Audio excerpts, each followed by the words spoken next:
Hey, it's James again with another Ruby tutorial. Today we're going to be covering how to manipulate cases in Ruby. So the first one here is uppercase.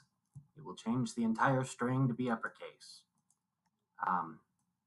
So just whatever the string or the string's name is, and then dot uppercase. The next one's downcase. Same basic deal, only the opposite thing happens. It all gets downcased. Swap case switches whatever is uppercase to downcase and downcase to uppercase. And capitalize will capitalize the first character, but will downsize all of the others. So yeah, and then we got wait equals gets. So we've got the same string for each of these.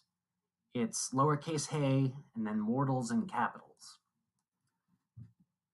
So this is just a little comparison thing. And yeah, the one that upcases capitalizes everything.